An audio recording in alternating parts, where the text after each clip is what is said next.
नमस्कार दोस्तों। आज हम अक्षांश और देशांतर रेखाओं के बारे में समझेंगे। ये कौन सी रेखाएं होती हैं और कहाँ स्थित होती हैं। तो ग्लोब पर खींची गई बड़ी रेखाएं जो हॉरिजॉन्टल लाइन होती हैं उनको हम अक्षांश रेखाएं कहते हैं, एवं ग्लोब पर जो रेखाएं खड़ी रेखाएं होती हैं उनको हम देशांतर रेखाएं कहते हैं। अक्षांश रेखाएं ये जो पृथ्वी के बिल्कुल बीचों बीच से होकर जाती है उसको 0 डिग्री अक्षांश कहते हैं। इसका दूसरा नाम भूमध्य रेखा, इसको भूमध्य रेखा या विषुवत रेखा के नाम से भी जानते हैं।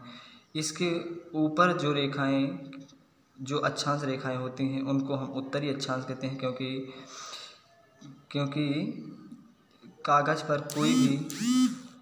पर कोई भी लाइन जो ऊपर होती है उसको उत्तर, जो नीचे होती है उसको दक्षिण, इस साइड में राइट साइड में पूरब, इस साइड में पश्चिम होता है। तो इस 0 डिग्री के ऊपर जितनी भी अक्षांश रेखाएं होती हैं उनको उत्तरी अक्षांश रेखाएं कहते हैं। 0 डिग्री के नीचे जितनी अक्षांश रेखाएं होती हैं उनको दक्षिणी अक्षांश रेखाएं कहते हैं।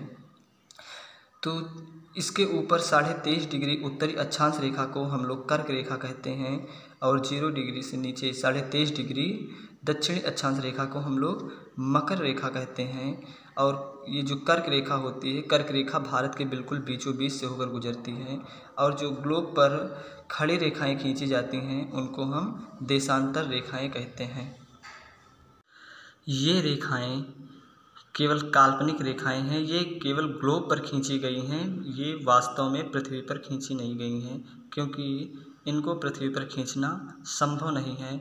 इनसे केवल विभिन्न देशों की स्थिति की सटीक जानकारी मिलती है कि कोई देश किस अक्षांश या कहाँ पर स्थित है, उसके बारे में एकदम सही जानकारी मिलती है। धन्यवाद।